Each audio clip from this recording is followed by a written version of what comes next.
আমার ছেলে আমাকে দিয়ে তার ঘর সাজাতে চায়। ছেলে নতুন চাকরি পেয়েছে, নিজের জন্য একটা ফ্ল্যাট ভাড়া নিয়েছে।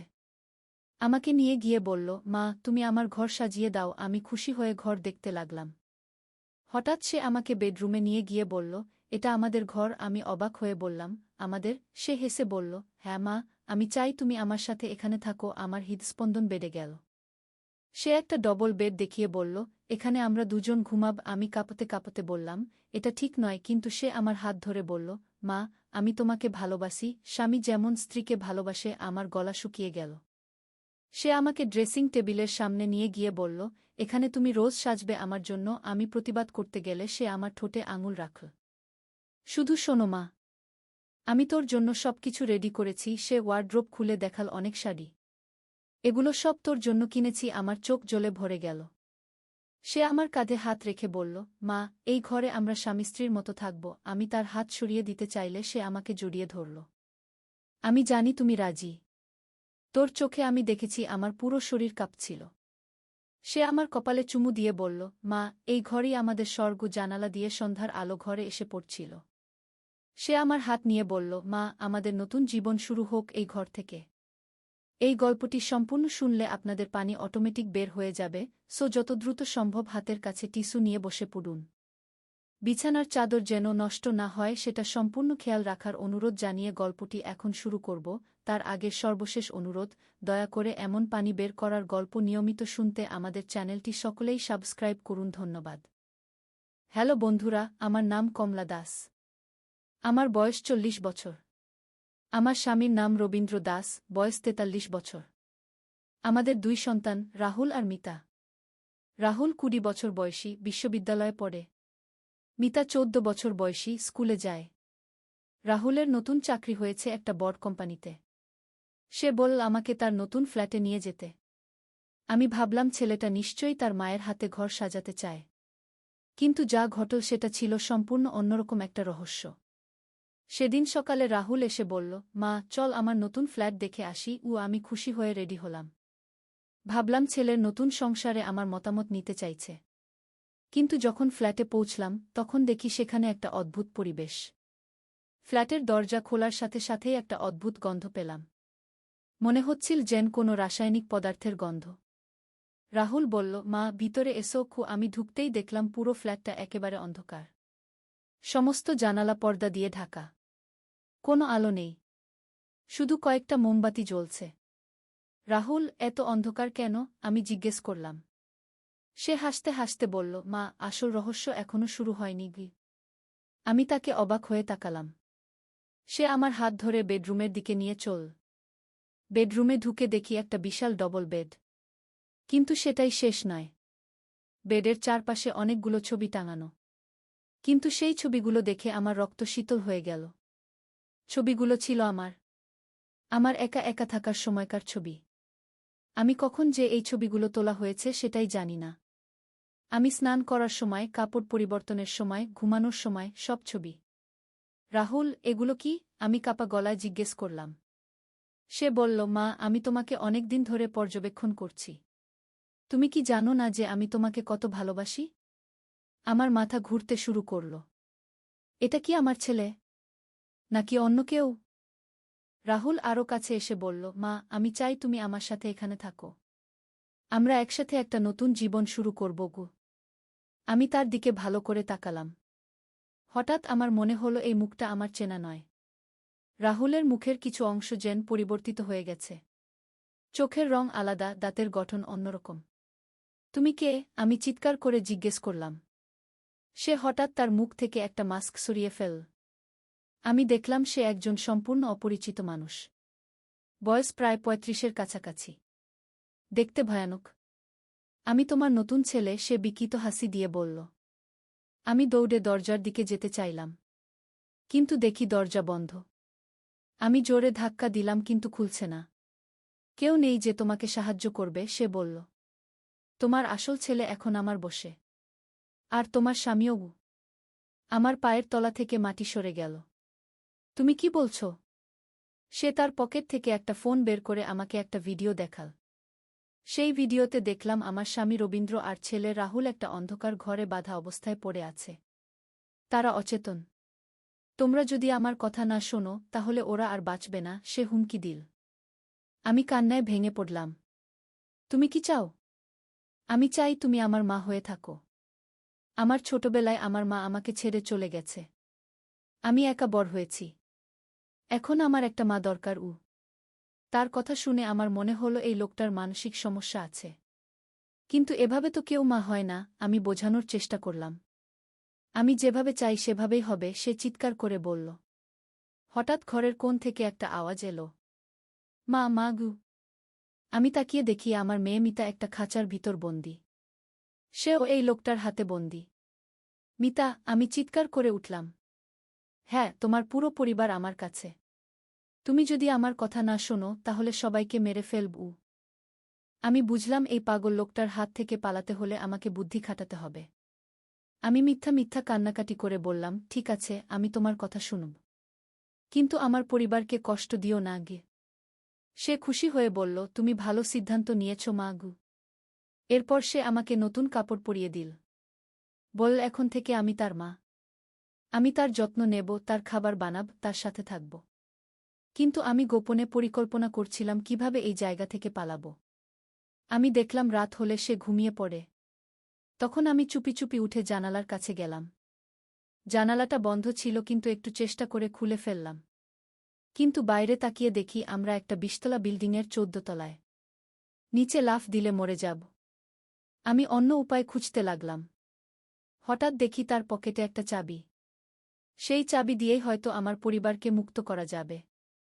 আমি সাবধানে তার পকেট থেকে চাবিটা নিয়ে নিলাম। তারপর চুপি চুপি মিতার কাছে গেলাম।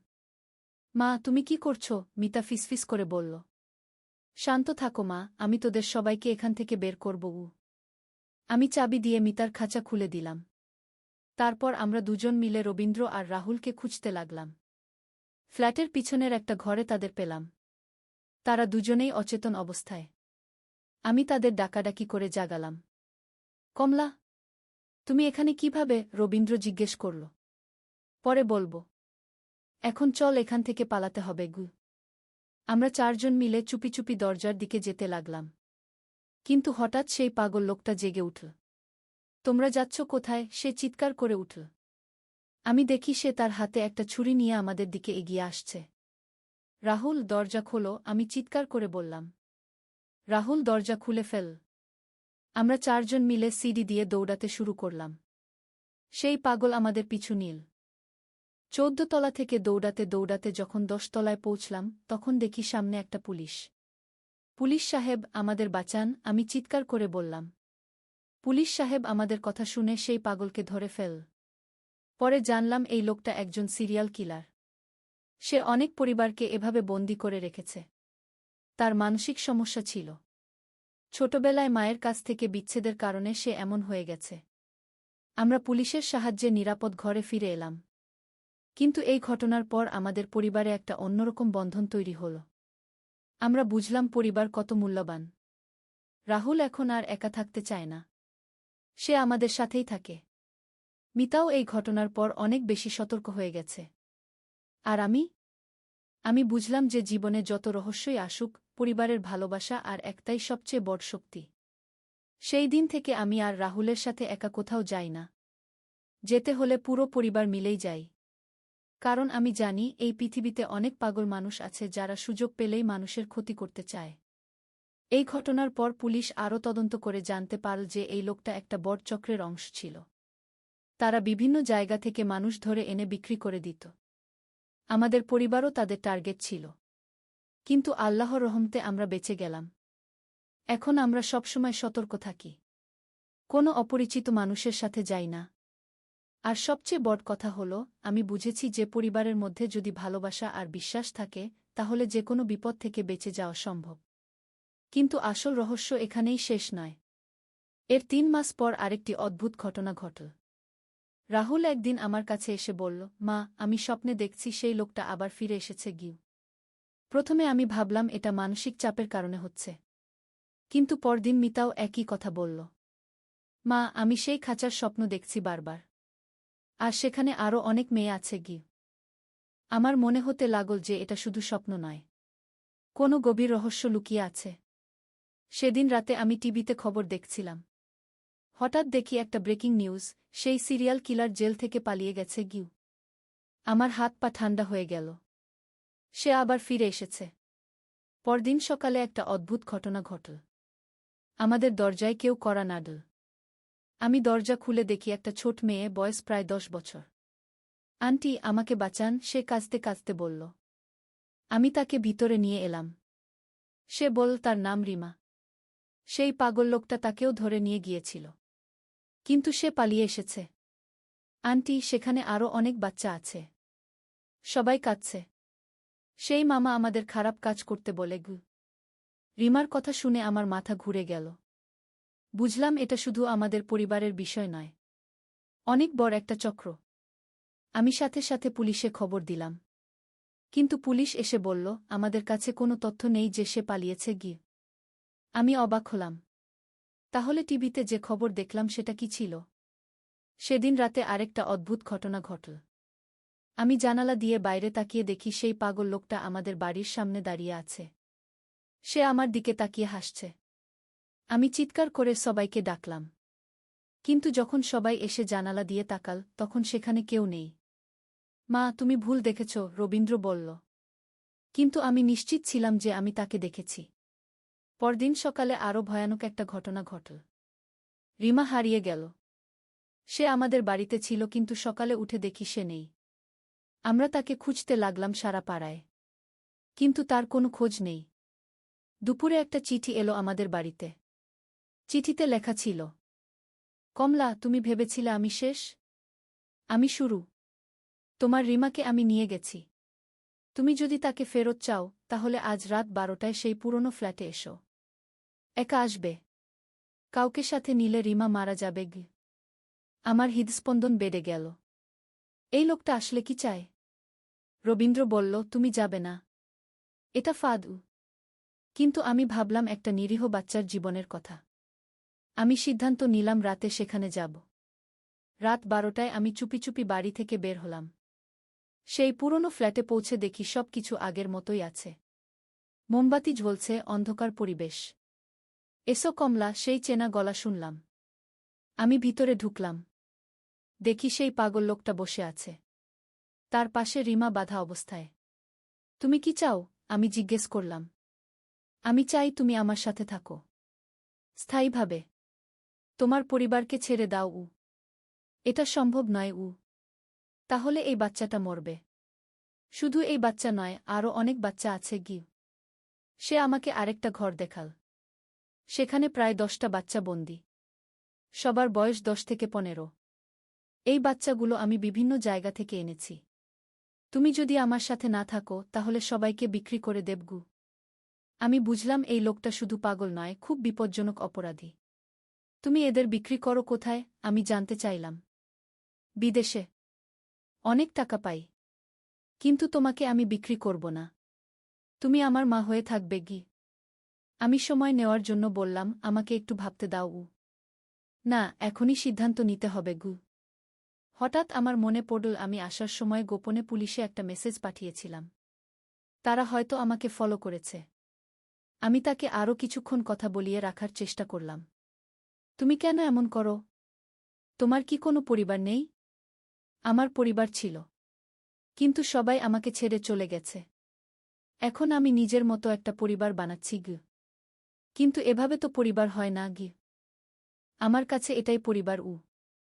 হঠাৎ বাইরে থেকে একটা আওয়াজ এলো। পুলিশ! হাত উপরে করো। সেই পাগল লোকটা ঘাবড়ে গেল। সে একটা পিস্তল বের করে আমার দিকে তাক করল। তুমি ধোঁকা দিয়েছ। আমি কিছু করিনি, আমি বললাম। ইতিমধ্যে পুলিশ ফ্ল্যাটে ঢুকে পড়েছে। তারা সেই লোকটাকে ঘিরে ফেল। আত্মসমর্পণ করো। আর কোনো উপায় নেই গি।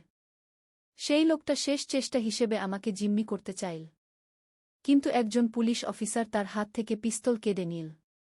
এভাবে আমরা আবার মুক্তি পেলাম। সব বাচ্চাদের উদ্ধার করা হল। রিমাকেও তার পরিবারের কাছে ফিরিয়ে দেওয়া হল। পুলিশ জানাল যে এই লোকটা একটা বড় চক্রের অংশ ছিল। তারা বিভিন্ন দেশে বাচ্চা পাচার করত। এই একটা গ্রেফতারের মাধ্যমে পুরো চক্রটা ধরা পড়ে গেল। কিন্তু আরও একটা চমকপ্রদ তথ্য বের হল। সেই লোকটা আসলে আমাদের পাড়ারই একজন। তার আসল নাম করিম। তার বাবা ছিল আমাদের পুরনো প্রতিবেশী। ছোটবেলায় সে আমাদের বাড়িতে খেলতে আসত। কিন্তু তার বাবা-মা যখন তালাক নিল তখন সে মানসিকভাবে ভেঙে পড়ে। ধীরে ধীরে সে অপরাধের জগতে জড়িয়ে পড়ে। আমি ভাবলাম কিভাবে একটা নিরীহ বাচ্চা এত বড় অপরাধী হয়ে উঠতে পারে। এটা আমাকে ভাবিয়ে তুলল পরিবারের গুরুত্ব নিয়ে। এরপর আরও অনেক দিন আমাদের মানসিক চিকিৎসা নিতে হয়েছে। কারণ এই ঘটনা আমাদের মনে গভীর প্রভাব ফেলেছিল। কিন্তু এর মধ্যেও একটা ভালো দিক ছিল। আমাদের পরিবার আগের চেয়ে অনেক বেশি কাছাকাছি এসেছে। আমরা একে অপরের যত্ন নিতে শিখেছি। রাহুল এখন আর একা থাকার কথা চিন্তা করে না। সে বলে, মা, পরিবার ছেড়ে কোথাও যাব না গি। মিতাও অনেক বেশি সচেতন হয়েছে। সে অপরিচিত কারো সাথে কথা বলে না।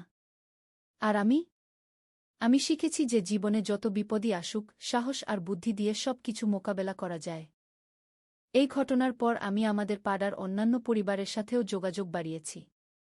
আমরা একসাথে মিলে একটা নিরাপত্তা কমিটি গঠন করেছি, যাতে এমন ঘটনা আর না ঘটে। আমরা বাচ্চাদের সচেতন করার জন্য বিভিন্ন প্রোগ্রাম করি। তাদের শেখাই কিভাবে অপরিচিত মানুষ থেকে দূরে থাকতে হয়।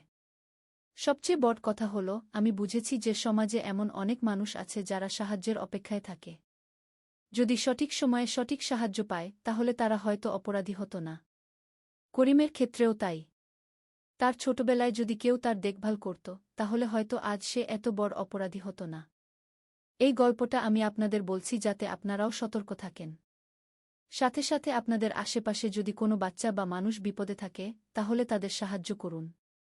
কারণ আজকে যাকে আমরা সাহায্য করব, কাল সে হয়তো আমাদের বিপদে কাজে আসবে। আর হ্যাঁ, এই ঘটনার পর আমাদের পরিবারে যে জল আর শান্তি ফিরে এসেছে সেটাই আসল সুখ। কারণ পরিবার হচ্ছে আমাদের সবচেয়ে বড় সম্পদ। একদিন আলী সাহেব সোহেলের অফিসে এলেন। সোহেল তাকে দেখে অবাক হয়ে গেল। স্যার, আপনি এখানে? হ্যাঁ সোহেল, তোমার অফিস একবার দেখতে চাইলাম। খুব সুন্দর হয়েছে গু। আলী সাহেব পুরো অফিস ঘুরে দেখলেন। কর্মচারীদের সাথে কথা বললেন। তারপর সোহেলের রুমে এসে বসলেন। সোহেল, তুমি অনেক দূর এসেছ। মনে আছে 7 বছর আগে তুমি যখন আমার অফিসে প্রথম এসেছিলে চা বানানোর কাজ করতে? হ্যাঁ স্যার, সব মনে আছে ইউ। আমি গর্বিত যে আমি তোমাকে একটা সুযোগ দিয়েছিলাম। আর তুমি সেই সুযোগকে কাজে লাগিয়েছ। জানো সফলতার মূল সূত্র কি? কি স্যার? কঠোর পরিশ্রম, সততা আর হাল না ছাড়া। তোমার মধ্যে এই 3টা গুণই আছে গু। সোহেল চোখে জল নিয়ে বলল, আপনি না থাকলে আজ আমি এখানে পৌঁছাতে পারতাম না স্যার। না সোহেল, আমি শুধু একটা দরজা খুলে দিয়েছিলাম। ভেতরে ঢুকে পথ তৈরি করেছ তুমি নিজে গু। আলী সাহেব চলে যাওয়ার আগে বললেন, আমার একটা বড় প্রজেক্ট আছে। একটা 20 ফ্লোর বিজনেস টাওয়ার। আমি চাই তুমি এই প্রজেক্টে আমার সাথে পার্টনার হও। 50-50। রাজি? সোহেল অবাক হয়ে গেল। এত বড় প্রজেক্ট? স্যার, আমার কি যথেষ্ট সামর্থ্য আছে? আছে। আমি বিশ্বাস করি সোহেল রাজি হয়ে গেল। এটা তার জীবনের সবচেয়ে বড় প্রজেক্ট হবে। 50 অধ্যায়, বড় চ্যালেঞ্জ। 20 ফ্লোর বিজনেস টাওয়ারের কাজ শুরু হল। এটা সোহেলের জীবনের সবচেয়ে বড় চ্যালেঞ্জ। প্রজেক্টের বাজেট প্রায় 10 করোড় টাকা। সোহেলকে 5 করোড় টাকা ইনভেস্ট করতে হবে। সোহেল তার সব সঞ্চয়ে, ব্যাংক লোন আর কিছু ইনভেস্টর থেকে টাকা জোগাড় করল। এটা একটা বিশাল ঝুঁকি। যদি প্রজেক্ট ব্যর্থ হয়, সব শেষ। মিনা চিন্তিত ছিল। সোহেল, এত বড় ঝুঁকি নেওয়া ঠিক হবে? মিনা, জীবনে বড় কিছু করতে হলে ঝুঁকি নিতে হয়। আমি এই সুযোগ হাতছাড়া করতে চাই না গিয়ে। কিন্তু যদি কিছু ভুল হয়? ভুল হবে না। আমি আলী সাহেবের সাথে আছি। উনি আমাকে গাইড করবেন। প্রজেক্ট শুরু হল। প্রথম 6 মাস সব ভালোই চলছিল। কাজ সময়মতো হচ্ছে, বাজেট ঠিক আছে। কিন্তু 7 মাসের মাথায় একটা বড় সমস্যা দেখা দিল। একজন প্রধান ইনভেস্টর হঠাৎ তার টাকা ফেরত চাইলেন। তিনি অন্য একটা জরুরি কাজে টাকা লাগবে বলে জানালেন। 1 করোড় টাকা ফেরত দিতে হবে। সোহেল বিপদে পড়ে গেল। 1 করোড় টাকা এখন কোথায় পাবে? প্রজেক্টে সব টাকা ঢেলে দিয়েছে। সে আলী সাহেবের সাথে কথা বলল। আলী সাহেব বললেন, চিন্তা করো না, আমি ব্যবস্থা করছি। কিন্তু আলী সাহেবও বড় একটা প্রজেক্টে আটকে আছেন।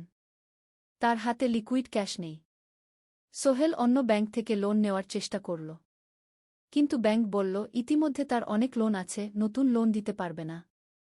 সোহেল রাতে ঘুমাতে পারছিল না। খাওয়া দাওয়া বন্ধ করে দিয়েছিল। মিনা তাকে দেখে খুব চিন্তিত হয়ে গেল। সোহেল, প্লিজ নিজেকে এভাবে শেষ করে ফেলো না। কোনো একটা রাস্তা বের হবেই কি। কিন্তু সোহেল কোনো রাস্তা দেখতে পাচ্ছিল না। ইনভেস্টর 15 দিন সময় দিয়েছে। 15 দিনের মধ্যে টাকা ফেরত না দিলে তিনি আইনি ব্যবস্থা নেবেন। 10 দিন কেটে গেল। সোহেল কোনো সমাধান খুঁজে পেল না। সে প্রায় হাল ছেড়ে দিয়েছিল। 11 দিনের দিন একটা অপ্রত্যাশিত ঘটনা ঘটল। জাহিদ ভাই, সোহেলের পুরনো সহকর্মী, তার অফিসে এলেন।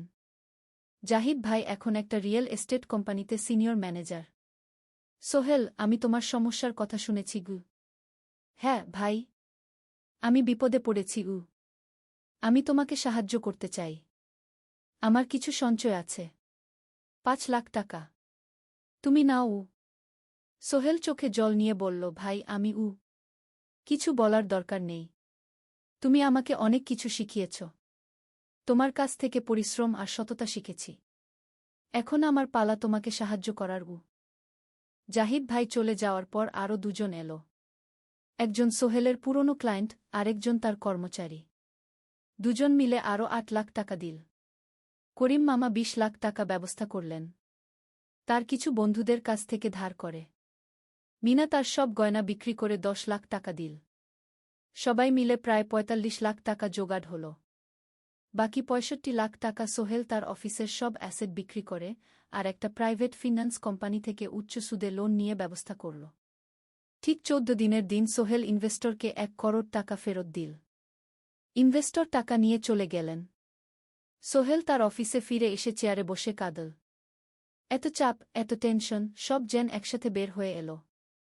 মিনা এসে তাকে জড়িয়ে ধরল। আমরা পেরেছি সোহেল, আমরা পেরেছি গু। ষোড়শ অধ্যায়, পুনরুদ্ধার। এই ঘটনার পর সোহেল আরও সাবধান হয়ে গেল। সে বুঝল, ব্যবসায় শুধু সাহস নয়, বুদ্ধিও লাগে। ঝুঁকি নিতে হয়, কিন্তু হিসাব করে। প্রজেক্ট চলতে থাকল। এবার সোহেল আরও সতর্কতার সাথে সবকিছু পরিচালনা করল। প্রতিটা খরচ হিসাব করল, প্রতিটা সিদ্ধান্ত ভেবেচিন্তে নিল। আরও 1 বছর পর 20 ফ্লোর বিজনেস টাওয়ার সম্পন্ন হল। চমৎকার বিল্ডিং, শহরের অন্যতম সুন্দর ভবন। বিল্ডিংয়ের উদ্বোধন অনুষ্ঠানে শহরের মেয়র এলেন। অনেক ব্যবসায়ী, সাংবাদিক এল। সোহেলের নাম পত্রিকা ছাপা হল। স্বপ্নের শহরে এক তরুণ উদ্যোক্তার সফলতার গল্প। প্রজেক্ট থেকে সোহেলের লাভ হল প্রায় 2 করোড় টাকা। এই টাকা দিয়ে সে সব ঋণ শোধ করল। জাহিদ ভাইয়ের টাকা ফেরত দিল। করিম মামার ঋণ শোধ করল। যারা সাহায্য করেছিল সবাইকে টাকা ফেরত দিল। মিনার জন্য নতুন গয়না কিনল, আরও সুন্দর। তার মাকে গ্রামে একটা নতুন পাকা বাড়ি বানিয়ে দিল। মা কাঁদতে কাঁদতে বললেন, তোর বাবা বেঁচে থাকলে কত খুশি হতো। তুই আমার সব স্বপ্ন পূরণ করেছিস গে। সোহেল নিজেদের জন্য একটা ফ্ল্যাট কিনল। 4 রুমের ফ্ল্যাট, সমুদ্রের কাছে। এখন আর ভাড়া বাড়িতে থাকতে হয় না। সপ্তদশ অধ্যায়, প্রতিদান। সোহেল এখন একজন প্রতিষ্ঠিত উদ্যোক্তা। কিন্তু সে তার শেখ ভোলেনি। যে গ্রাম থেকে সে এসেছে, যারা তাকে সাহায্য করেছে, কাউকেই ভোলেনি। সে তার গ্রামে একটা স্কুল বানিয়ে দিল। সোহেল ফাউন্ডেশন স্কুল কো গরিব ছেলেমেয়েরা ফ্রিতে পড়তে পারবে। ভালো শিক্ষক নিযোগ দিল। ভালো পড়াশোনার ব্যবস্থা করল। শহরে একটা ফ্রি মেডিকেল ক্লিনিক খুলল। গরিব মানুষরা ফ্রিতে চিকিৎসা পাবে। প্রতি বছর 10 জন মেধাবী কিন্তু গরিব ছাত্রছাত্রীকে স্কলারশিপ দেওয়া শুরু করল। তারা বিনামূল্যে পড়াশোনা করতে পারবে। একদিন একটা টিভি চ্যানেল সোহেলের ইন্টারভিউ নিতে এলো। আপনার সফলতার গোপন সূত্র কি? সোহেল একটু ভেবে বলল, কঠোর পরিশ্রম, সততা আর হাল না ছাড়া। এই 3টা জিনিস যদি কারো মধ্যে থাকে, সে যে কোনো কিছু অর্জন করতে পারে। আর সবচেয়ে বড় কথা, যারা আমাকে সাহায্য করেছে তাদের ছাড়া আমি কিছুই না। একা কেউ সফল হতে পারে না গি। আপনার পরবর্তী স্বপ্ন কি? আমি চাই আরও মানুষকে সাহায্য করতে। আমার মতো যারা গ্রাম থেকে শহরে আসে তাদের জন্য একটা ট্রেনিং সেন্টার খুলব। তারা সেখানে বিভিন্ন স্কিল শিখতে পারবে, চাকরি পাবে, নিজের পায়ে দাঁড়াতে পারবে। অষ্টাদশ অধ্যায়, নতুন প্রজন্ম। আরও ৫ বছর কেটে গেল। সোহেল এখন ৪৫ বছরের। তার মেয়ে সারা এখন ৯ বছরের। স্কুলে ক্লাস 4-এ পড়ে। খুব মেধাবী মেয়ে। একদিন সারা বাবাকে জিজ্ঞেস করল, বাবা, তুমি কিভাবে এত বড় হলে? আমার বন্ধুরা বলে তুমি একজন সফল মানুষ গো।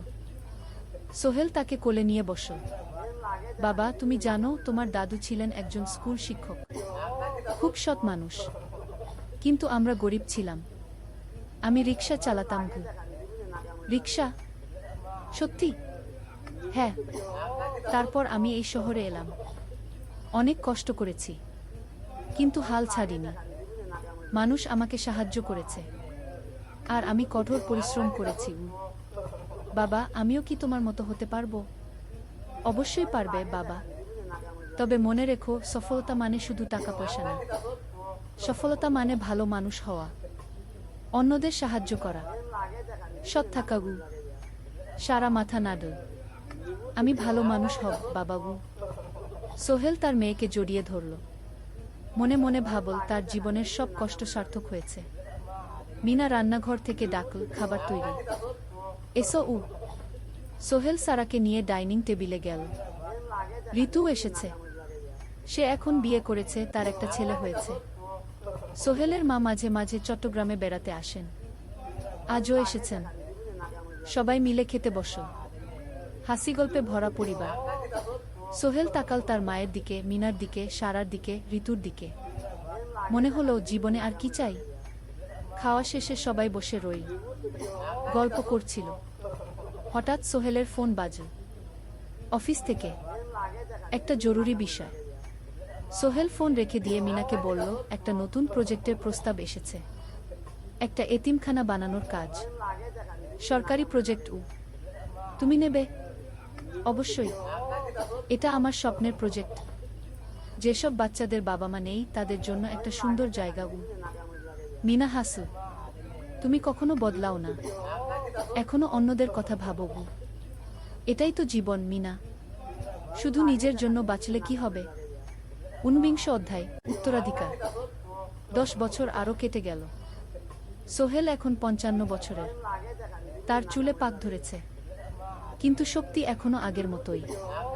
সারা এখন 19 বছরের। সে বিশ্ববিদ্যালয়ে ইঞ্জিনিয়ারিং পড়ছে। সে চায় বাবার মতো কনস্ট্রাকশন ইন্ডাস্ট্রিতে কাজ করতে। একদিন সারা বাবাকে বলল, বাবা, আমি তোমার কোম্পানিতে কাজ করতে চাই। এখনো তো তোর পড়াশোনা বাকি। জানি, কিন্তু আমি এখন থেকেই শিখতে চাই। ছুটির দিনে তোমার সাথে সাইটে যেতে চাই, দেখতে চাই কিভাবে কাজ হয়। সোহেল খুশি হয়ে গেল। তার মেয়ে তার পথ অনুসরণ করতে চায়। ঠিক আছে, কিন্তু শর্ত হলো, তোকে সবকিছু নিজ থেকে শিখতে হবে। কোনো স্পেশাল ট্রিটমেন্ট পাবি না গি। আমি তো তাই চাই বাবাগু। সারা তার বাবার সাথে কাজ শিখতে শুরু করল। সে দেখল কিভাবে শ্রমিকরা কাজ করে, কিভাবে ম্যাটেরিয়াল বাছাই করতে হয়, কিভাবে একটা প্রজেক্ট ম্যানেজ করতে হয়। সোহেল তাকে কোনো সহজ পথ দিল না। সারাকেও সবার মতো কষ্ট করতে হলো। সাইটে রোদে দাঁড়িয়ে থাকতে হলো, শ্রমিকদের সাথে কথা বলতে হলো। কিন্তু সারা হাল ছাড়ল না। সে তার বাবার মেয়ে, পরিশ্রম করতে জানে। 3 বছর পর সারা গ্রাজুয়েট হলো। সে সোহেলের কোম্পানিতে জুনিয়র প্রজেক্ট ম্যানেজার হিসেবে যোগ দিল। সোহেল ধীরে ধীরে সারাকে বড় দায়িত্ব দিতে শুরু করল। সারা তার বাবার মতোই সৎ, পরিশ্রমী। 20 অধ্যায়, সমাপ্তি নয়, নতুন শুরু। আরও 5 বছর পর। সোহেল এখন 60 বছরের। সে সিদ্ধান্ত নিল, এবার অবসর নেওয়ার সময় এসেছে। কোম্পানির দায়িত্ব সারাকে দেবে। একটা অনুষ্ঠান করা হলো। সোহেল আনুষ্ঠানিকভাবে কোম্পানির চেয়ারম্যান পদ থেকে অবসর নিল। সারা হলো নতুন ম্যানেজিং ডিরেক্টর। সোহেল তার বক্তব্যে বলল, আমি যখন এই শহরে এসেছিলাম, আমার পকেটে ছিল মাত্র 5,000 টাকা, একটা ছোট্ট ব্যাগ, আর অনেক স্বপ্ন। আজ 40 বছর পর আমি পেছনে ফিরে তাকাই, দেখি একটা দীর্ঘ পথ। সেই পথে অনেক কষ্ট ছিল, অনেক বাধা ছিল, কিন্তু ছিল অনেক ভালোবাসাও। অনেক মানুষের সাহায্যও। আমি বিশ্বাস করি সফলতা একা আসে না। এটা আসে অনেক মানুষের সমর্থন, ভালোবাসা আর বিশ্বাস নিয়ে। আমি যা কিছু অর্জন করেছি তা আমার একার না। এটা আমার পরিবারের, আমার কর্মচারীদের, আমার বন্ধুদের, সবার।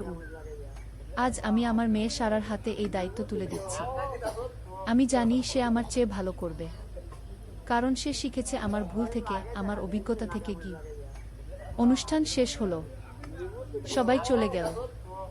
সোহেল আর মিনা অফিসে একা দাঁড়িয়ে রইল। মিনা, মনে আছে আমরা প্রথম কখন দেখা হয়েছিলাম? হ্যাঁ, তোমার সেই ছোট্ট মুদি দোকানে। তুমি বিস্কুট কিনতে এসেছিলে। কে ভেবেছিল সেই দিন থেকে আমাদের এই পর্যস্বপ্নের শহর। প্রথম অধ্যায়, যাত্রা শুরু। সকাল 7টা বেজে গেছে। ঢাকার কমলাপুর রেল স্টেশনে মানুষের ভিড়। চারদিকে চা বিস্কুট বিক্রেতাদের চিৎকার, ট্রেনের হর্ন আর যাত্রীদের কোলাহল। এই বিশাল ভিড়ের মধ্যে একটা ছোট্ট ব্যাগ হাতে দাঁড়িয়ে আছে সোহেল। বয়স মাত্র 22। গায়ের রং শ্যামলা, চোখে স্বপ্নের ঝিলিক। ভাইজা, চট্টগ্রামের টিকিট আছে? সোহেল টিকিট কাউন্টারের সামনে দাঁড়িয়ে জিজ্ঞেস করল। আছে। 3 টাকা। কাউন্টারের লোকটা উত্তর দিল। সোহেল তার পকেট থেকে টাকা বের করল। মোট 5,000 টাকা। এই টাকা সে জমিয়েছে গত 3 বছরে রিক্সা চালিয়ে।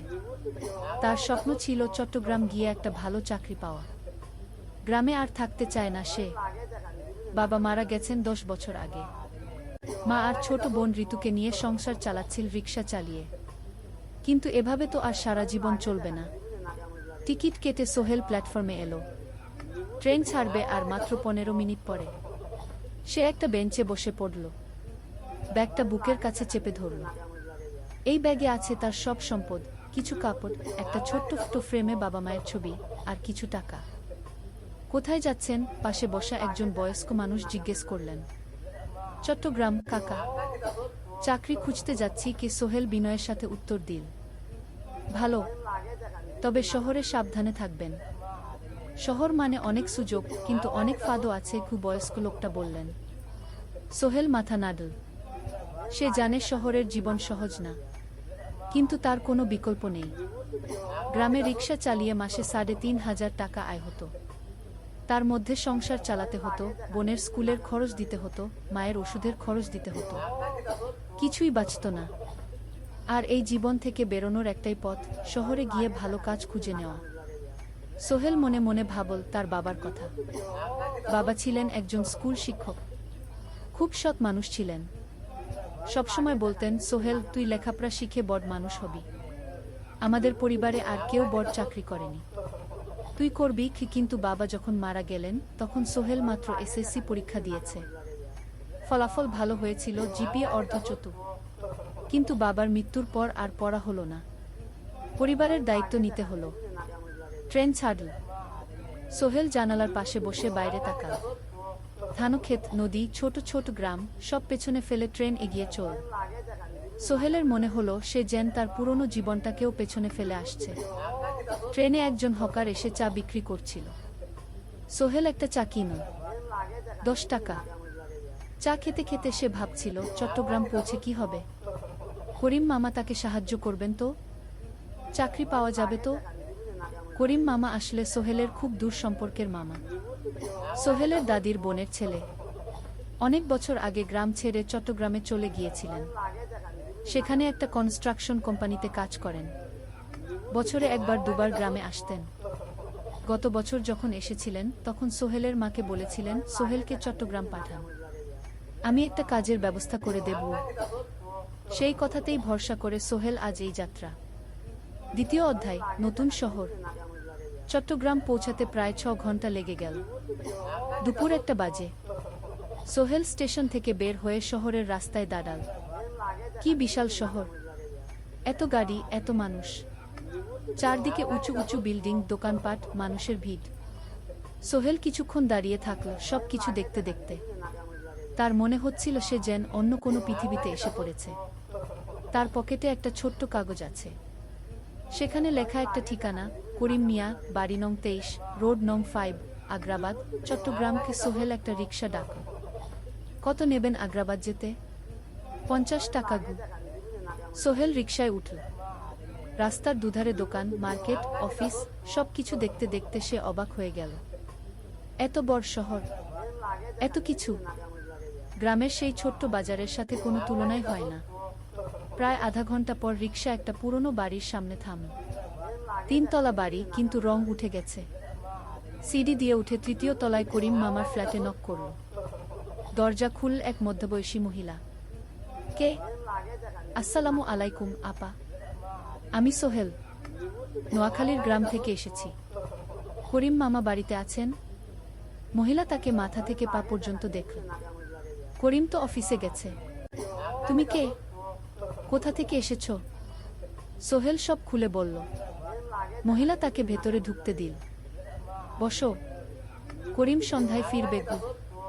ফ্ল্যাটটা ছোট, 2টো রুম, একটা ছোট্ট রান্নাঘর আর একটা বাথরুম। কিন্তু সোহেলের কাছে খুব সুন্দর লাগল। গ্রামের সেই টিনের ঘরের চেয়ে তো অনেক ভালো। মহিলা তার নাম জানাল সালমা, করিম মামার স্ত্রী। তাদের 2টো ছেলে, একজন ক্লাস 8-এ পড়ে, আরেকজন ক্লাস 5-এ। খেয়েছ? সালমা আপা জিজ্ঞেস করল। না আপা গু। অপেক্ষা করো, ভাত আছে, মাছ আছে, খাও। সোহেল প্রথমে রাজি হতে চাইল না, কিন্তু খুব খিদে পেয়েছিল। সকাল থেকে শুধু একটা চা আর বিস্কুট খেয়েছে। খাওয়া দাওয়ার পর সোহেল বসে রইল। সালমা আপা তাকে গল্প করতে লাগল। তোমার মা কেমন আছেন?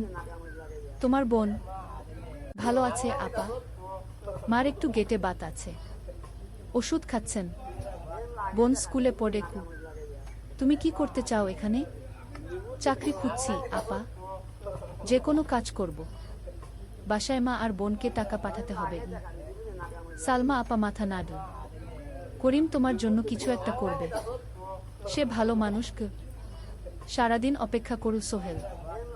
সন্ধ্যা 6টায় করিম মামা ফিরলেন। 50-এর কাছাকাছি বয়স, কালো রঙের প্যান্ট শার্ট পরা, হাতে একটা ব্যাগ। আরে সোহেল, কবে এলি? করিম মামা খুশি হয়ে বললেন।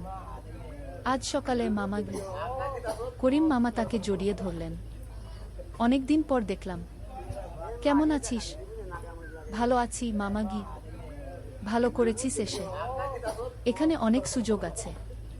তোর জন্য একটা কাজের ব্যবস্থা করে দেব, তবে প্রথমে কয়েকদিন এখানে থাক, শহরটা একটু চিনে নে, তারপর কাজে যোগ দিবি। সোহেলের মনে আসার আলো জ্বল। সে ভাবল হয়তো তার ভাগ্য এবার পাল্টাবে। 3য় অধ্যায়, প্রথম চাকরি। 1 সপ্তাহ পরে করিম মামা সোহেলকে তার কোম্পানিতে নিয়ে গেলেন। কোম্পানির নাম আলামিন কনস্ট্রাকশন। অফিসটা শহরের কেন্দ্রে, 5 তলা একটা বিল্ডিংয়ের দোতলায়। মালিক আলী সাহেব, 50-এর কাছাকাছি বয়স, মোটা চেহারা, চোখে সোনার ফ্রেমের চশমা। বড়লোক মানুষ, কিন্তু খুব কড়া। এই ছেলেটাকে কি কাজে লাগাবেন? আলী সাহেব করিম মামাকে জিজ্ঞেস করলেন। স্যার, ও আমার আত্মীয়, গ্রাম থেকে এসেছে, খুব পরিশ্রমী, যে কোনো কাজে লাগাতে পারেন। আলী সাহেব সোহেলের দিকে তাকালেন। তুমি কি পড়েছ? স্যার, এসএসসি পাস, জিপিএ অর্ধচতু। হুম, ভালো। কম্পিউটার চালাতে পারো? না স্যার, পারি না, কিন্তু শিখতে চাই। আলী সাহেব একটু ভাবলেন। ঠিক আছে, তোমাকে অফিসের কাজে রাখব, ফাইল গুছানো, চা বানানো, কাগজপত্র নিয়ে যাওয়া না, এসব। মাসে 5,000 টাকা। রাজি আছো? জি স্যার। সোহেল খুশি হয়ে গেল। 5,000 টাকা? রিক্সা চালিয়ে 3,500 পেত, এখানে 5,000। কাজ শুরু হলো পরদিন থেকে। সকাল 8টায় অফিসে যেতে হয়, ফিরতে হয় সন্ধ্যা 7টায়। প্রথম দিন সোহেল ঘুম থেকে উঠল ভোর 5টায়। তৈরি হয়ে 7:30টায় অফিসের উদ্দেশ্যে বের হলো। করিম মামার বাড়ি থেকে অফিস প্রায় 5 কিলোমিটার। বাসে যেতে হয়। অফিসে পৌঁছে সোহেল দেখল সেই প্রথম আলী সাহেব এখনো আসেননি। অফিস খোলা ছিল না। 8-10 মিনিট পর একজন লোক এসে অফিস খুলল। তুমি নতুন? জি, আমি সোহেল। আমি জাহিদ, অ্যাসিস্ট্যান্ট ম্যানেজার। এসো। জাহিদ ভাই সোহেলকে সব কিছু দেখাল। অফিসে মোট 6 জন কর্মচারী। দুজন ইঞ্জিনিয়ার, একজন অ্যাকাউন্ট্যান্ট, একজন অ্যাসিস্ট্যান্ট ম্যানেজার, জাহিদ ভাই, একজন রিসেপশনিস্ট, আর এখন সোহেল। সোহেলের কাজ শুরু হলো চা বানানো দিয়ে। তারপর অফিস পরিষ্কার করা, ফাইল গুছানো, কাগজপত্র এক জায়গা থেকে আরেক জায়গায় নিয়ে যাওয়া। কাজ কঠিন না, কিন্তু সারাদিন দৌড়ঝাঁপ করতে হয়। দুপুরে খাবারের জন্য আধা ঘন্টা বিরতি। সোহেল একটা ছোট হোটেলে গিয়ে ভাতরাল তরকারি খেল। 50 টাকা। সন্ধ্যায় অফিস বন্ধ হলো। সোহেল ক্লান্ত হয়ে বাসায় ফিরল। কেমন লাগল প্রথম দিন? করিম মামা জিজ্ঞেস করলেন। ভালো মামা, অনেক কিছু শিখলাম। প্রথম মাসের শেষে সোহেল বেতন পেল 5,000 টাকা। সে 3,000 টাকা মাকে পাঠাল। মা ফোনে কাঁদতে লাগলেন। আল্লাহ তোকে ভালো রাখুক সোহেল। সোহেলের চোখেও জল এলো। তার মনে হলো সে একটা বড় কাজ করতে পেরেছে। চতুর্থ অধ্যায়, শহরের জীবন। 3 মাস কেটে গেল। সোহেল এখন শহরের সাথে মিশে গেছে। প্রতিদিন অফিসে যাওয়া আসার পথে সে দেখে হাজারো মানুষের জীবন। কেউ সফল, কেউ ব্যর্থ, কিন্তু সবাই চলছে নিজের পথে। সোহেল অফিসের কাজের পাশাপাশি কম্পিউটার শেখার চেষ্টা করছে। অফিসে একটা কম্পিউটার আছে। যখন কেউ ব্যবহার করে না, তখন সোহেল একটু একটু শেখার চেষ্টা করে। জাহিদ ভাই তাকে সাহায্য করেন। সোহেল, তুমি যদি কম্পিউটার ভালোভাবে শিখতে পারো, তাহলে তোমার ভবিষ্যৎ উজ্জ্বল। জাহিদ ভাই একদিন বললেন। কিভাবে শিখব ভাই? ট্রেনিং সেন্টারে যাও। সন্ধ্যায় ক্লাস আছে। মাসে 2,000 টাকা লাগবে কি? সোহেল ভাবল, 2,000 টাকা অনেক, কিন্তু এটা বিনিয়োগ, ভবিষ্যতের জন্য। সে একটা ট্রেনিং সেন্টারে ভর্তি হলো। সপ্তাহে 3 দিন, সন্ধ্যা 7:30 থেকে রাত 9টা পর্যন্ত ক্লাস। কম্পিউটারের basic, MS Word, Excel, PowerPoint, internet ব্যবহার। একদিন অফিস থেকে ফেরার সময় সোহেল একটা দোকানে চা খেতে গেল। দোকানের পাশেই একটা ছোট্ট মুদি দোকান। সেখানে একটা মেয়ে বসে আছে। বয়স হবে 20-এর কাছাকাছি। সাদাসিধে চেহারা, সাদা শাড়ি পরা, কিন্তু চোখে এক ধরনের দৃঢ়তা। ভাইজা, 1 প্যাকেট বিস্কুট দেন কি? সোহেল বলল। মেয়েটা বিস্কুট দিল। 20 টাকা। সোহেল টাকা দিয়ে যাচ্ছিল, হঠাৎ মেয়েটা বলল, আপনি নতুন এসেছেন এই এলাকায়, তাই না? হ্যাঁ। 3 মাস হলো। কিভাবে বুঝলেন? আপনার চেহারা দেখেই বোঝা যায়। এখনো গ্রামের ছোঁয়া আছে। আর আপনি প্রতিদিন এই পথ দিয়ে যান। দেখেছি কি? মেয়েটা হাসল। সোহেলও হেসে ফেল। আপনি খুব পর্যবেক্ষক মনে হচ্ছে কি? জীবনে অনেক কিছু দেখেছি, তাই মানুষকে চিনতে শিখেছি কি। আপনার নাম? মিনা। এই দোকান আমার বাবার। উনি অসুস্থ, তাই আমি দেখছি গু। সেদিন থেকে সোহেল প্রায় সেই দোকানে যেতে শুরু করল। মিনার সাথে গল্প করত। ধীরে ধীরে তাদের মধ্যে একটা বন্ধুত্ব তৈরি হলো। মিনাও তার জীবনের গল্প বলল। মিনার মা মারা গেছেন যখন সে মাত্র 7 বছরের। বাবা আব্দুল হামিদ একা হাতে মিনাকে বড় করেছেন। মুদি দোকান দিয়ে সংসার চালান। মিনা কলেজে পড়ে, অনার্স 2nd ইয়ার। সকালে কলেজে যায়, দুপুরে ফিরে এসে দোকান সামলায়। বাবার হার্টের সমস্যা আছে, তাই ভারী কাজ করতে পারেন না। তোমার স্বপ্ন কি? একদিন সোহেল জিজ্ঞেস করল। গ্রাজুয়েশন শেষ করে একটা ভালো চাকরি করব, তারপর বাবাকে ভালো চিকিৎসা করাব। তুমি? আমিও চাকরি করে পরিবারকে ভালোভাবে দেখভাল করতে চাই। মা আর বোনকে নিয়ে শহরে আনব একদিন। দুজনেই নিজেদের স্বপ্নের কথা বলতে গিয়ে বুঝল তাদের স্বপ্ন অনেকটা একই রকম। 5ম অধ্যায়, বিপদ। 6 মাস কেটে গেল। সোহেল এখন আলী সাহেবের খুব প্রিয় কর্মচারী। সে শুধু চা বিস্কুট দেওয়ার কাজই করে না, এখন কম্পিউটারেও কিছু কাজ শিখেছে। ছোটখাটো টাইপিং, ডেটা এন্ট্রি, এসব করতে পারে। আলী সাহেব খুশি হয়ে তার বেতন বাড়িয়ে 8,000 টাকা করে দিয়েছেন। একদিন রাতে সোহেল অফিস থেকে ফিরছিল। সেদিন একটু দেরি হয়ে গেছে। রাত প্রায় 9টা। সাধারণত সোহেল সন্ধ্যা 7:30টায় ফিরে, কিন্তু সেদিন অফিসে একটা জরুরি কাজ ছিল। বাস থেকে নেমে সোহেল বাড়ির দিকে হাঁটছিল। হঠাৎ একটা অন্ধকার গলিতে 3 জন লোক তাকে ঘিরে ধরল। তাদের চেহারা দেখেই বোঝা যাচ্ছিল ভালো উদ্দেশ্য নিয়ে আসেনি। টাকা দে তাড়াতাড়ি, একজন বলল। তার হাতে একটা ছুরি। সোহেল ভয় পেয়ে গেল। ভাই আমার কাছে খুব কম টাকা আছে কি? যা আছে দে, তাড়াতাড়ি করো। সোহেল কাঁপতে কাঁপতে তার পকেট থেকে 5 টাকা বের করে দিল।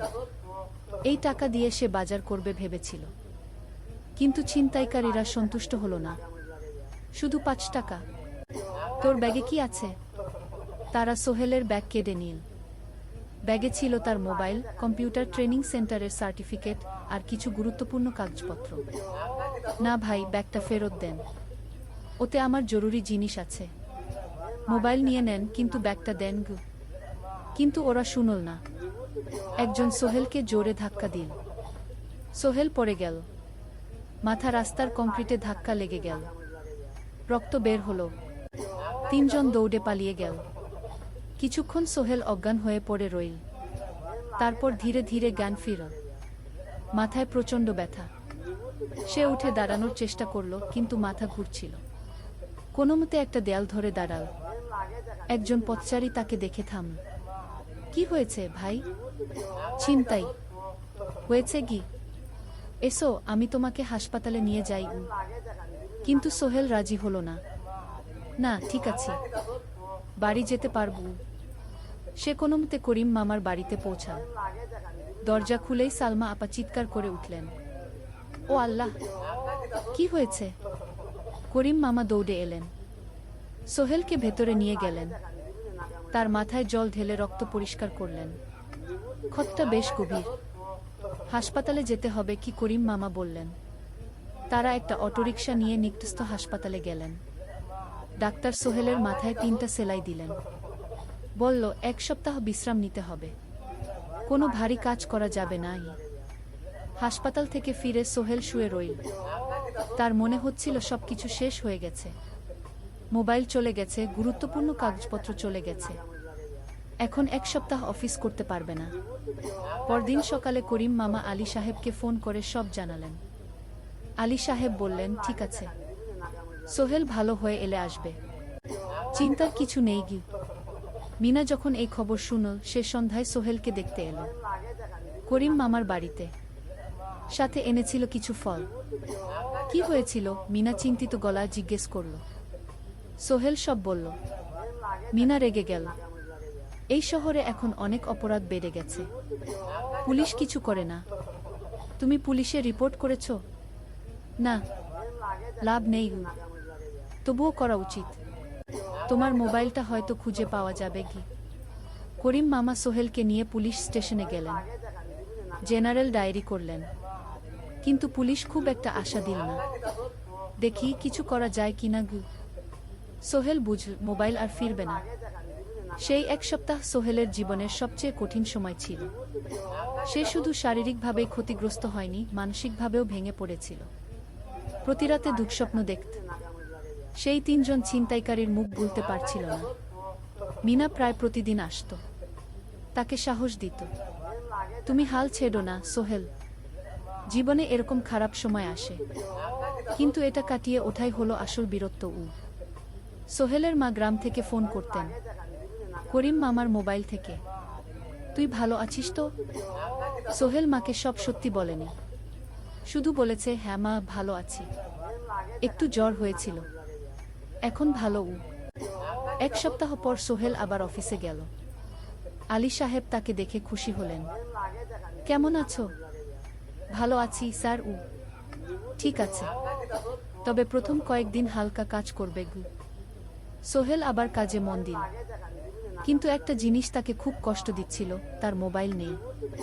মায়ের সাথে কথা বলতে পারছে না নিয়মিত। করিম মামার মোবাইল চাইতে সংকোচ লাগে। একদিন জাহিদ ভাই তাকে ডাকলেন, সোহেল, আমার একটা পুরনো মোবাইল আছে, তুমি ব্যবহার করো? না ভাই, আমি নাও, আমার কাজে লাগছে না, তুমি রাখো গু। সোহেল কৃতজ্ঞতায় প্রায় কেঁদে ফেল। ধন্যবাদ ভাই। মোবাইল পেয়ে সোহেল প্রথমেই মাকে ফোন করল। মা খুব খুশি হলেন। এতদিন ফোন করিসনি কেন? মা, মোবাইলটা নষ্ট হয়ে গিয়েছিল, নতুন নিয়েছি। মায়ের গলায় স্বস্তি ফুটে উঠল। 6ষ্ঠ অধ্যায়, নতুন সুযোগ। আরও 3 মাস কেটে গেল। সোহেল পুরোপুরি সুস্থ হয়ে গেছে। তার জীবন আবার স্বাভাবিক হয়ে এসেছে। সে এখন কম্পিউটার ট্রেনিং শেষ করেছে, সার্টিফিকেট পেয়েছে। কিন্তু একটা ঘটনা তার জীবনে বড় পরিবর্তন নিয়ে এলো। একদিন সকালে আলী সাহেব তাকে ডাকলেন, সোহেল বসো। সোহেল বসল। মনে একটু ভয় লাগছিল। আলী সাহেব কি তাকে বকবেন? সোহেল, তুমি তো এখন কম্পিউটার চালাতে পারো? জি স্যার, একটু একটু শিখেছি। ভালো, আমি তোমার কাজ দেখছি। তুমি খুব পরিশ্রমী আর সৎ। আমাদের কোম্পানিতে এরকম মানুষের দরকার। সোহেল কিছু বুঝতে পারছিল না। আমি তোমাকে একটা সুযোগ দিতে চাই। আমাদের কোম্পানি একটা ট্রেনিং প্রোগ্রাম চালু করছে নতুন কর্মচারীদের জন্য। 6 মাসের কোর্স। কম্পিউটার অ্যাকাউন্টিং, ভবন নির্মাণের হিসাব নিকাশ, প্রজেক্ট ম্যানেজমেন্ট সব শিখবে। কোম্পানি সব খরচ দেবে। ট্রেনিংয়ের সময় তোমার বেতনও চলবে। রাজি আছো? সোহেল বিশ্বাস করতে পারছিল না। স্যার, সত্যি আমাকে এত বড় সুযোগ দিচ্ছেন? হ্যাঁ, তুমি ভালো ছেলে, পরিশ্রমী। আমি তোমাকে এগিয়ে দিতে চাই। ভবিষ্যতে তুমি এই কোম্পানির একজন গুরুত্বপূর্ণ কর্মচারী হবে। সোহেল কৃতজ্ঞতায় প্রায় কেঁদে ফেলল। ধন্যবাদ স্যার, আমি কঠোর পরিশ্রম করব। আমি জানি। সেদিন সন্ধ্যায় সোহেল মিনার দোকানে গেল। মিনাকে খবরটা দিল। মিনা খুব খুশি হলো। তার চোখে জল এসে গেল। তুমি পারবে সোহেল, আমি জানি। সোহেল তার মা আর বোনকেও ফোন করে খবরটা দিল। মা কাঁদতে লাগলেন। তোর বাবা বেঁচে থাকলে কত খুশি হতো। ট্রেনিং শুরু হলো পরের মাস থেকে। প্রতিদিন সকালে 3 ঘন্টা ক্লাস, তারপর বাকি সময় অফিসের কাজ।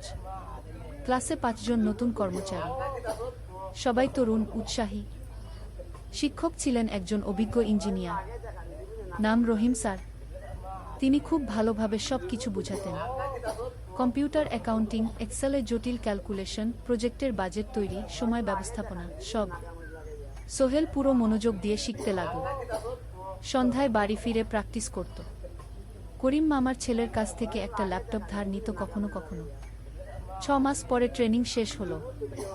সবাই সার্টিফিকেট পেল। আলী সাহেব একটা অনুষ্ঠান করলেন। সোহেল সেরা পারফর্মার হিসেবে একটা বিশেষ পুরস্কার পেল, 5,000 টাকা বোনাস। আলী সাহেব ঘোষণা করলেন, সোহেল, আজ থেকে তুমি আমাদের জুনিয়র অ্যাকাউন্ট অ্যাসিস্ট্যান্ট। তোমার বেতন 15,000 টাকা। সোহেল অবাক হয়ে গেল। 8,000 থেকে 15,000, প্রায় দ্বিগুণ। সেদিন রাতে সোহেল ঘুমাতেই পারল না।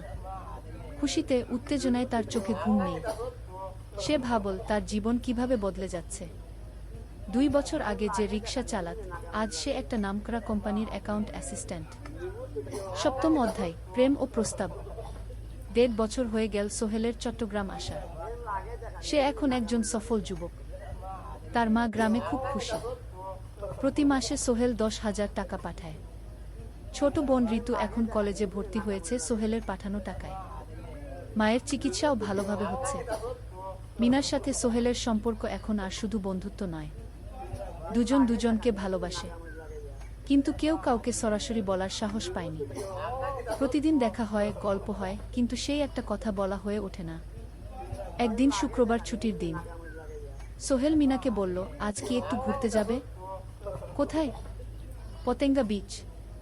তুমি কি কখনো গেছো? না, কিন্তু আমার দোকান। শুক্রবার তোমার বাবা সামলাবে। মিনা রাজি হয়ে গেল। দুপুরে দুজনে বাস নিয়ে পতেঙ্গা গেল। সমুদ্র দেখে মিনা অবাক হয়ে গেল। কি সুন্দর! দুজনে বালিতে বসল। ঢেউয়ের শব্দ শুনতে শুনতে গল্প করছিল। হঠাৎ সোহেল বলল, মিনা, তোমার সাথে কিছু বলার ছিল। বলো। সোহেল একটা লম্বা শ্বাস নিল। তুমি জানো আমি তোমাকে ভালোবাসি। মিনা হাসল। তার চোখ ভিজে গেল। জানি, আমিও তোমাকে ভালোবাসি সোহেল। সোহেল অবাক হয়ে গেল। সত্যি? হ্যাঁ, অনেকদিন ধরেই জানি। তুমি আমার জীবনে এসে সব কিছু বদলে দিয়েছ। তোমার সাথে থাকলে আমার মনে হয় আমি যে কোনো কিছু করতে পারব। দুজনে কিছুক্ষণ চুপ করে বসে রইল। সমুদ্রের ঢেউ এসে পায়ে লাগছিল। সূর্য পশ্চিমে ঢলে পড়ছে, আকাশ লাল কুমলা হয়ে গেছে। কিন্তু আমার বাবার সাথে কথা বলতে হবে কি? মিনা বলল। আমি তৈরি, যখন বলবে তখন বলবো। পরের সপ্তাহে সোহেল মিনার বাবার সাথে কথা বলল। আব্দুল হামিদ সাহেব প্রথমে একটু দ্বিধা করলেন। তুমি কোনো পরিবারের ছেলে? তোমার বাবা কি করতেন? সোহেল সব সত্যি বলল। তার বাবা ছিলেন স্কুল শিক্ষক, মারা গেছেন 10 বছর আগে। মা গ্রামে থাকেন, ছোট বোন কলেজে পড়ে। তুমি নিজে কি করো? আমি আলামিন কনস্ট্রাকশন কোম্পানিতে জুনিয়র অ্যাকাউন্ট অ্যাসিস্ট্যান্ট, মাসে 15,000 টাকা বেতন। আব্দুল হামিদ সাহেব ভাবলেন, তারপর বললেন, দেখো মিনা আমার একমাত্র সন্তান, তার মা নেই, আমি একা তাকে বড় করেছি। আমি চাই মিনা একজন ভালো ছেলের সাথে বিয়ে হোক। তুমি দেখতে ভালো ছেলে মনে হচ্ছে, কিন্তু আমাকে তোমার মায়ের সাথে দেখা করতে হবে, তোমার পরিবারকে জানতে হবে। জি আঙ্কেল, আমি ব্যবস্থা করছি। সোহেল খুশিতে আটখানা। সে সেদিন রাতেই তার মাকে ফোন করল, মাকে সব বলল। মা প্রথমে অবাক হলেন, তারপর খুশি হলেন। মিনা মেয়েটা কেমন? খুব ভালো মা, তুমি দেখলে পছন্দ করবে কি? ঠিক আছে, আমি আর ঋতু আসছি চট্টগ্রাম। 2 সপ্তাহ পর সোহেলের মা আর বোন চট্টগ্রাম এলো। সোহেল তাদের নিয়ে মিনার বাড়িতে গেল। 2 পরিবার একসাথে বসল। মিনার বাবা সোহেলের মাকে দেখে খুশি হলেন। সোহেলের মা সহজ সরল ভদ্র মহিলা। আপনার ছেলে খুব ভালো, মিনা তাকে পছন্দ করে। আমিও রাজি গো, আব্দুল হামিদ সাহেব বললেন। আমার সোহেল সৎ ছেলে, মিনাকে খুব ভালোবাসে। আমি জানি ও মিনাকে সুখে রাখবে কি? সোহেলের মা বললেন। বিয়ের তারিখ ঠিক হলো 3 মাস পর। এই 3 মাসে সোহেল যথেষ্ট টাকা জমাবে। বিয়ে হবে সাদামাটা কিন্তু সুন্দর। 8ম অধ্যায়, নতুন পথ। 3 মাস কেটে গেল দ্রুত। সোহেল প্রতিদিন কঠোর পরিশ্রম করছিল। অফিসে তার কাজের প্রশংসা হচ্ছে। আলী সাহেব তাকে এখন ছোটখাটো প্রজেক্টের হিসাব দেখতে দিচ্ছেন। সোহেল তার সঞ্চিত টাকা দিয়ে বিয়ের আয়োজন করল। বিয়ে হলো মিনার বাড়ির কাছের একটা কমিউনিটি সেন্টারে। খুব বেশি লোক আসেনি, 2 পরিবারের আত্মীয় স্বজন আর অফিসের কয়েকজন সহকর্মী। কিন্তু অনুষ্ঠান ছিল খুব সুন্দর। সোহেল যখন মিনাকে বিয়ের পোশাকে দেখল, তার মনে হলো পৃথিবীর সবচেয়ে সুন্দর মেয়ে সে। লাল শাড়ি পরা, মুখে হালকা মেকআপ, কিন্তু তার স্বাভাবিক সৌন্দর্য ছিল আসল। বিয়ের পর সোহেল একটা ছোট্ট ফ্ল্যাট ভাড়া নিল। 2 রুমের ফ্ল্যাট, মাসে ভাড়া 5,000 টাকা। মিনা এখনো তার পড়াশোনা চালিয়ে যাচ্ছে। আরও 1 বছর বাকি গ্রাজুয়েশন শেষ হতে। সোহেলের মা আর বোন গ্রামে ফিরে গেল। মা বলে গেলেন, সোহেল, মিনাকে ভালো রাখিস। মেয়েরা অনেক ত্যাগ করে সংসার করতে গু। জানি মা গু। নতুন জীবন শুরু হলো। সোহেল সকালে অফিসে যায়, সন্ধ্যায় ফেরে। মিনা সকালে কলেজে যায়, দুপুরে ফিরে রান্না করে, ঘর গোছায়। সন্ধ্যায় দুজনে একসাথে বসে পড়াশোনা করে, গল্প করে, টিভি দেখে। জীবন সুন্দর ছিল, কিন্তু চ্যালেঞ্জও ছিল। মাসিক খরচ, ভাড়া 5,000, বাজার 3,000, বিদ্যুৎ গ্যাস 1,000, মায়ের জন্য 5,000, মিনার কলেজের খরচ 1,200। মোট প্রায় 14,000 টাকা। বাঁচত মাত্র 1,000 খানেক।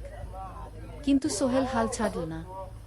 সে সন্ধ্যায় একটা কম্পিউটার ট্রেনিং সেন্টারে পার্ট টাইম পড়ানো শুরু করল। সপ্তাহে 3 দিন 2 ঘন্টা করে। এতে মাসে আরও 3,000 টাকা আসতে লাগল। মিনাও বসে থাকল না। সে বাড়িতে বসে কয়েকজন স্কুলের ছাত্রছাত্রীকে টিউশন পড়াতে শুরু করল। মাসে 2,000 টাকা আয়। এভাবে কেটে গেল 6 মাস। দুজন মিলে পরিবার চালাচ্ছে, স্বপ্ন দেখছে। একদিন সোহেল বলল, মিনা, আমি একটা নতুন স্বপ্ন দেখছি গু। কি? আমি নিজে একটা ছোট্ট কনস্ট্রাকশন কোম্পানি খুলতে চাই। ছোট ছোট প্রজেক্ট নেব, বাড়ি মেরামত, ছোট বিল্ডিং বানানো, এসব। তোমার কি যথেষ্ট অভিজ্ঞতা আছে? আছে, আমি 2 বছর ধরে এই কাজের সাথে জড়িত। অনেক কিছু শিখেছি। আর আলী সাহেবও আমাকে সাহায্য করবেন গু। কিন্তু টাকা কোথায়? কোম্পানি খুলতে তো অনেক টাকা লাগবে গি। আমি জমাচ্ছি, আরও 1 বছর কাজ করব, তারপর চেষ্টা করব। মিনা তাকে সমর্থন দিল। তুমি পারবে। তোমার মধ্যে সেই শক্তি আছে কি। নবম অধ্যায়, চ্যালেঞ্জের সময়। কিন্তু ভাগ্য সবসময় অনুকূলে থাকে না। সোহেল যখন স্বপ্ন দেখছিল নিজের কোম্পানি খোলার, তখনই একটা বড় সমস্যা এলো। আলী সাহেবের কোম্পানি একটা বড় প্রজেক্ট পেয়েছিল, একটা 10তলা বিল্ডিং বানানোর কাজ। কিন্তু প্রজেক্টের প্রধান ইনভেস্টর হঠাৎ পালিয়ে গেল।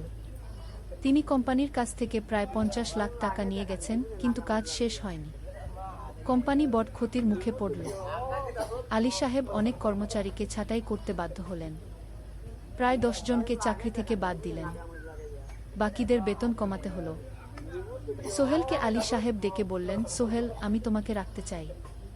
তুমি বিশ্বস্ত কর্মচারী, কিন্তু তোমার বেতন কমাতে হবে 15,000 থেকে 10,000 সোহেল মনে মনে চিন্তায় পড়ে গেল।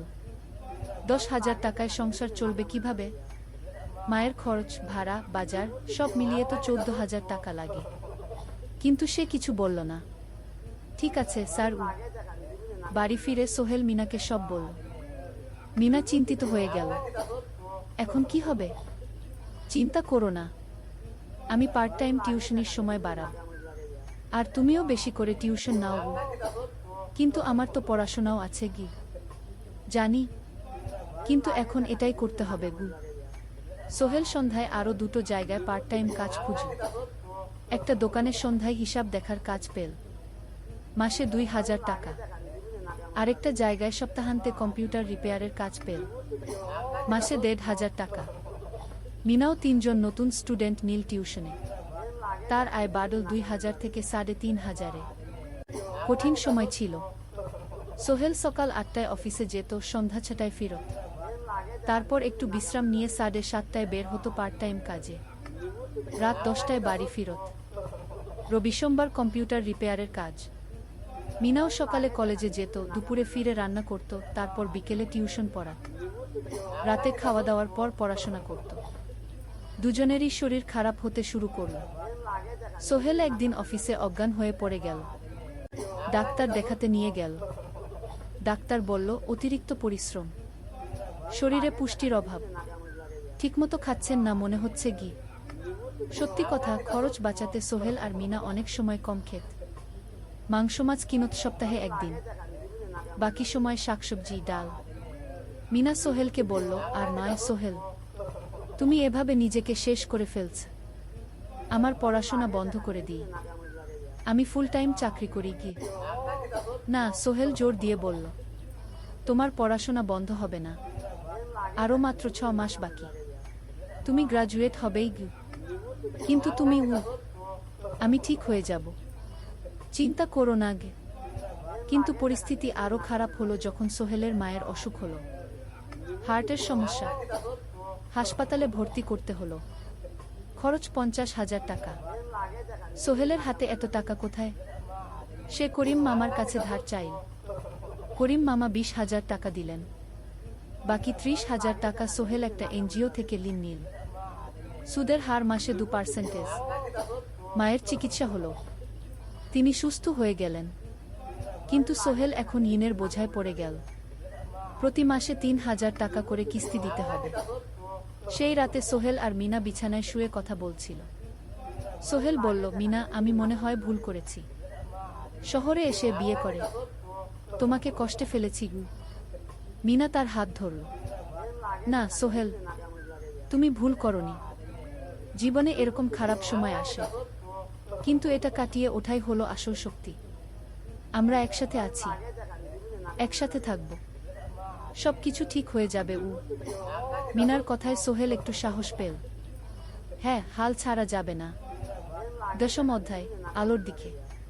3 মাস পরে পরিস্থিতি একটু ভালো হতে শুরু করল। আলী সাহেবের কোম্পানি একটা নতুন প্রজেক্ট পেল, একটা স্কুল বিল্ডিং বানানোর কাজ। কোম্পানি আবার স্থিতিশীল হতে শুরু করল। আলী সাহেব সোহেলকে ডেকে বললেন, সোহেল, আমি তোমার কঠোর পরিশ্রম দেখেছি। খারাপ সময়েও তুমি কোম্পানি ছেড়ে যাওনি। আমি কৃতজ্ঞ। আজ থেকে তোমার বেতন আবার 15,000 টাকা। সোহেল খুশি হয়ে গেল। ধন্যবাদ স্যার। মিনাও গ্রাজুয়েশন শেষ করল, ভালো ফলাফল করল। সে এখন চাকরি খুঁজছে। একদিন মিনা একটা প্রাইভেট স্কুলে শিক্ষিকার ইন্টারভিউ দিতে গেল। ইন্টারভিউ ভালো হলো, তাকে নিয়োগ দেওয়া হলো। বেতন 12,000 টাকা। সেদিন সন্ধ্যায় দুজনে মিলে একটা ছোট্ট পার্টি করল। একটা বিরিয়ানি কিনল, কোমল পানীয় কিনল। দুজনে মিলে খেল। আমরা পেরেছি, সোহেল মিনা বলল। হ্যাঁ, আমরা পেরেছি গু।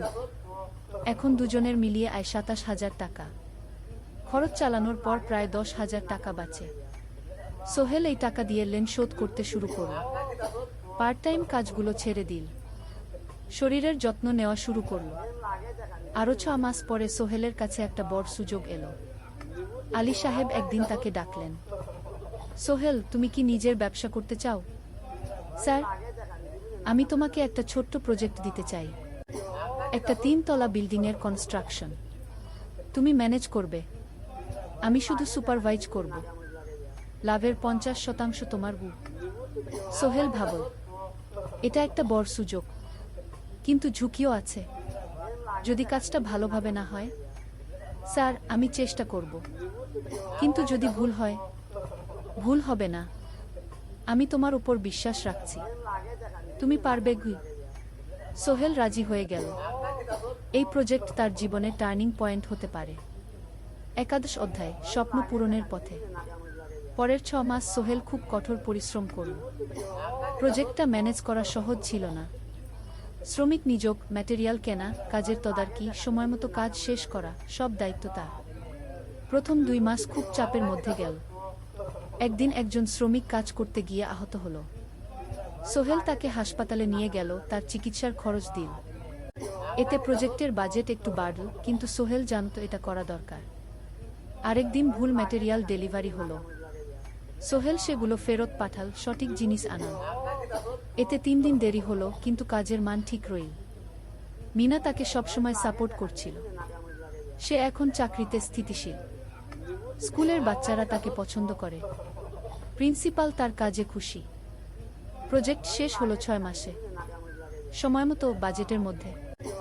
বিল্ডিংয়ের মালিক খুব খুশি হলেন। তিনি আলী সাহেবকে ধন্যবাদ দিলেন। আলী সাহেব বললেন, ধন্যবাদ আমাকে না, এই ছেলেকে দিন। সোহেল পুরো প্রজেক্ট ম্যানেজ করেছে গু। প্রজেক্ট থেকে মোট লাভ হলো 3 লাখ টাকা। সোহেল পেল 1.5 লাখ টাকা। তার জীবনে এত টাকা এই প্রথম।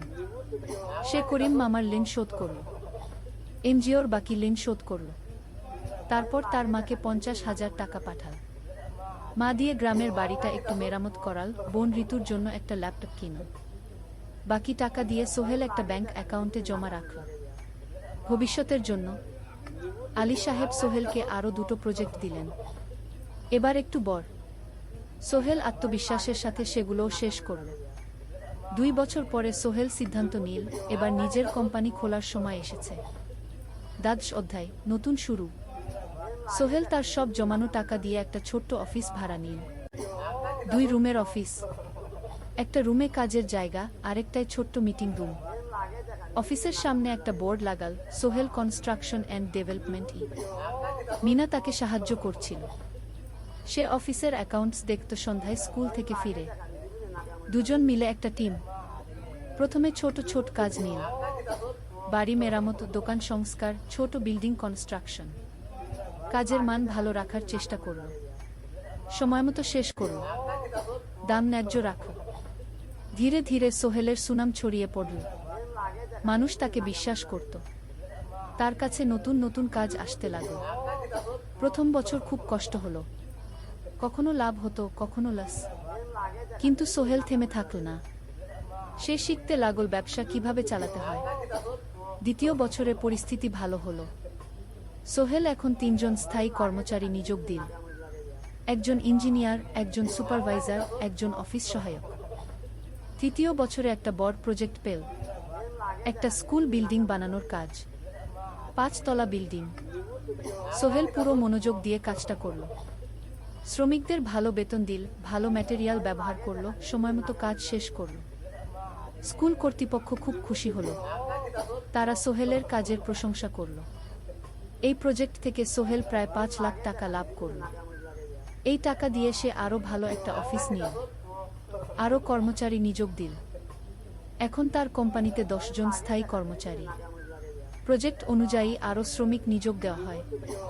ত্রয়োদশ অধ্যায়, পরিবার। এদিকে সোহেল আর মিনার সংসারেও খুশির খবর এলো। মিনা গর্ভবতী।